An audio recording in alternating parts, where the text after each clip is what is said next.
Welcome to PDP math daily class में आपका स्वागत है। मैं प्रदीप सर। आज हम क्लास लेके आए हुए हैं महत्वपूर्ण प्रश्न क्षेत्रफल पर आधारित मेंसुरेशन से।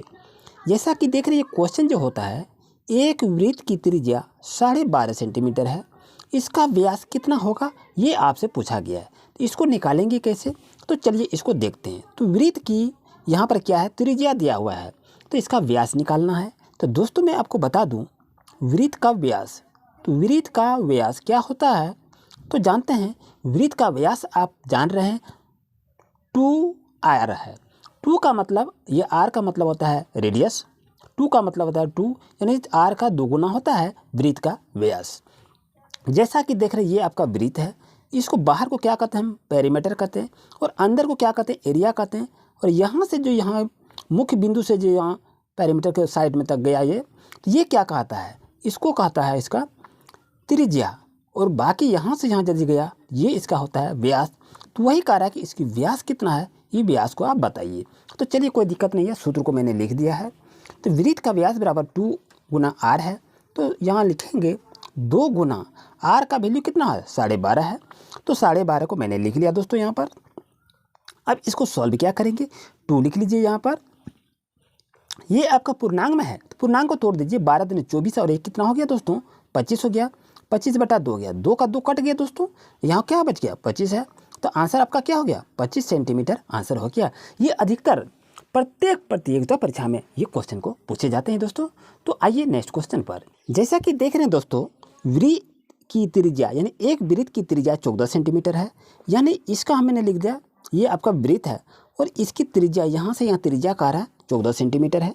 तथा एक वृत्तखंड का चाप, यानी यहाँ से यदि वृत्तखंड का यदि चाप को देखा जाए, केंद्र पर 45 डिग्री होता है यहाँ पर।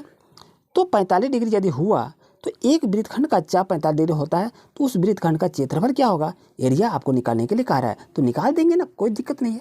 चलिए इसको देख लेते हैं। यहाँ पर लिखिए, यहाँ पर लिख लेते हैं अभीष्ट क्षेत्रफल। अभीष्ट क्षेत्रफल इक्वल टू दोस्तों क्या होगा, याद रहे। तो यहाँ ऐसे क्वेश्चन को बनाने के लिए आपके पास बहुत तरह की आप ट्रिक को इस्तेमाल करते हैं, लेकिन आप उसको अच्छी तरह से बना नहीं पाते हैं, ट्रिक को भूल जाते हैं। लेकिन बेसिक जब सीखेंगे ना तब अच्छी तरह उसको बना सकते हैं। तो क्षेत्रफल इक्वल टू क्या होता है, पाई का मान लेते हैं 22/7 होता है। और बाकी इसमें देखें क्या क्या इसमें दिया हुआ है, ये आपका r स्क्वायर होता है, पाई r स्क्वायर होता है। तो यहाँ इसको क्या करेंगे, 14 एक बार लिखा है, इसको हम 14 को हम 2 बार लिख लेंगे। और यहाँ पर क्या लिखेंगे, रेडियस कौन कितना दिया है, चाप इसका 45 डिग्री। तो यहाँ पर मैंने 45 को लिख लिया। अब यहाँ कितने डिग्री का कोण बनाता है, तो 360 का कोण बनाता है। यदि 360 का कोण बनाता है, अब इसको कटा लीजिए, कहाँ कहाँ पर कटेगा, तो आप इसी तरह से आपका आंसर आ जाएगा। चलिए इसको देखते हैं। ये आपका कट गया 9 × 5 = 45, ये कट गया कितना, 9 × 4 = 36 हो गया, 40 हो गया। अब इसको करेंगे 20 दूनी 40 आपका कट जाएगा। इसको करेंगे 7 दूनी 14 आपका कट जाएगा। फिर इसको करेंगे 10 दूनी 20 कटेगा। फिर ये कटेगा 7 दूनी 14 आपका कटेगा। अब इसको कटाएंगे कितना, 5 दूनी 10 इसको कटा देंगे। अब इसको कटाएंगे 5 दूनी 10। यहाँ पर देखें तो ये आपका ये नहीं कटेगा, ये ऑलरेडी यहीं पर ही रहेगा। और यहाँ से यदि देखें, अब क्या आ गया आपके यहाँ 7 और ये 7, ये कैंसिल हो गया। अब यहाँ पे देखिए 10 आपका है, ये कितना हो जाएगा, 5 दूनी 10, इसको भी हम कटा सकते हैं। ओके, अब यहाँ कितना आ गया, 2 11 22 आपका हो गया। अब देखिए कि आखिर आपका आंसर क्या आता है, 11 बच गया और यहाँ 7 बच गया दोस्तों। तो 11 × 7 = 77 हो जाएगा, यानी 77 वर्ग सेंटीमीटर आपका दोस्तों आंसर हो जाएगा। तो इस तरह से आप बनाने का प्रयास करेंगे। ये आपके बेसिक कॉन्सेप्ट आपको बताए कि किस तरह से इसको बनाया जाता है। आइए नेक्स्ट क्वेश्चन पर। जैसा कि देख रहे हैं नेक्स्ट क्वेश्चन आपके पास है, 60 डिग्री के एक वृत्तखंड के चाप का मान कितना होगा यदि उस वृत्त की त्रिज्या 42 सेंटीमीटर है। तो इसको निकालेंगे कैसे, तो चलिए इसको निकालते हैं। यानी चाप की लंबाई, यानी ये हमको मालूम नहीं है कि कितनी है, तो चाप की लंबाई क्या करेंगे, 22/7 लिख लेंगे। और यहाँ पर कितना 42 है, आप यहाँ पर 42 लिखिए। और ये कितना का है, 60, तो यहाँ पर हमने 60 को लिख लेंगे। अब ये देखिए, यदि यहाँ पर आपके पास वृत्तखंड बन रहा है और ये 60 डिग्री का एक वृत्त का बन रहा है, यानी इसका अर्धवृत्त में आ गया, तो क्या हो जाएगा, इसका 180 डिग्री का कोण बनाएगा यहाँ पर। अब यहाँ पर यदि 180 का कोण बना दिया, तो इसको हम अभी यहाँ पर क्या करेंगे, सॉल्व करेंगे। 10 10 कैंसिल, 6 × 18 हो गया। अब इसको करेंगे क्या, 21 दिया, 21 चौकतिया 42 हो जाएगा 14 से यहाँ पर। अब देखिए कहीं कुछ कट रहा है क्या, तो ये भी तो कट रहा है दोस्तों, 7 दूनी 14 आपका कट गया। अब देखिए ये कैंसिल हो गया। अब ये बच गया 22 और ये बच गया कितना 2। अब ये दोनों को यदि गुना करेंगे तो कितना होगा 44 सेंटीमीटर होगा दोस्तों। यही तो आपका आंसर है। तो इस तरह से अधिकतर क्वेश्चन को पूछे जाते हैं। आइए देखते हैं क्वेश्चन नेक्स्ट पर। जैसा कि देख रहे हैं नेक्स्ट क्वेश्चन आपके पास है दोस्तों, एक अर्धवृत्त की त्रिज्या 49 सेंटीमीटर है, उसका क्षेत्रफल कितना होगा। तो अर्धवृत्त जैसे देख रहे हैं ये आपका क्या है, ये अर्धवृत्त है और ये पूरा क्या करेंगे एक वृत्त है। तो इसकी त्रिज्या यदि देखें तो 49 सेंटीमीटर है। तो क्षेत्रफल आप निकालेंगे कैसे, निकाल लेंगे इसको दोस्तों। यहाँ पर लिख लीजिए अभीष्ट क्षेत्रफल। तो अभीष्ट क्षेत्रफल जब हम निकालेंगे तो पाई आर स्क्वायर तो जान रहे हैं आप। यहाँ क्या लिखेंगे, पाई का मान 22/7 लिखेंगे, कोई दिक्कत नहीं है। अब यहाँ 49 है तो यहाँ पर दोस्तों क्या करेंगे 49 लिख लेंगे और इसको भी हम 49 लिख लेंगे। अब यहाँ पर करेंगे क्या, 2 पार्ट है तो 2 से हम भाग देंगे। कितना होगा दोस्तों 11 दूनी 22 होगा, 7 × 7 = 49 हो जाएगा। अब तो कहीं कटने लायक नहीं है। अब दोस्तों क्या करेंगे 11 × 7 × 49 को करेंगे।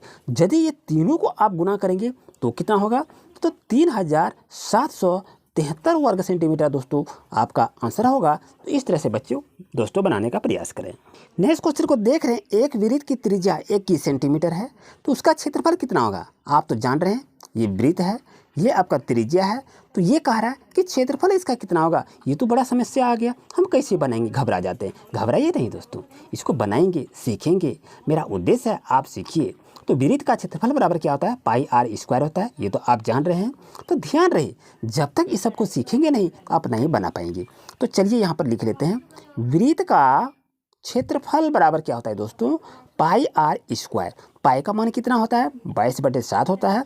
आर त्रिज्या 2 बार है ना, आर का स्क्वायर त्रिज्या ये 2 बार है। क्या करेंगे 21 × 21 को लिख लेंगे दोस्तों।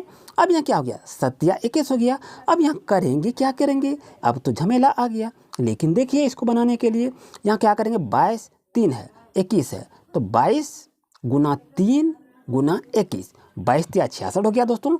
66 और 21 को आप गुना करेंगे तो आपका कितना हो जाएगा, तो 1386 हो जाएगा। तो यहाँ पर क्या करेंगे 1386 को लिख लीजिए ना, ये कितना हो गया वर्ग सेंटीमीटर स्क्वायर हो गया। इस चीज़ को आप जरूर से ज़रूर याद रखें। आइए थोड़ा सा नेक्स्ट क्वेश्चन ले लेते हैं।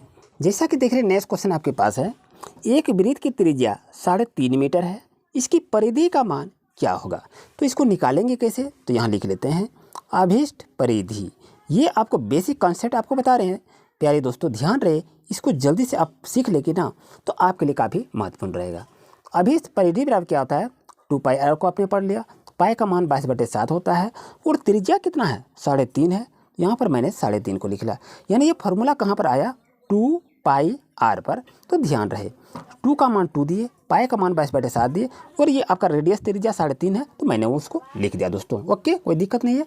अब आइए, अब जैसा कि देख रहे हैं आपके पास ये कटाएंगे तो कितना होगा 7 × 5 = 35 कटेगा, 0.5 ये कट जाएगा। अब इसको यदि हम गुना करेंगे किसको 2 × 22 × 0.5 को गुना करेंगे तो आपका 22 मीटर दोस्तों आंसर हो जाएगा। अगर वीडियो आज का क्लास अच्छा रहा तो ज़रूर लाइक करें और हमें सपोर्ट करें ताकि मैं इसी तरह से और वीडियो लाऊं। Thank you.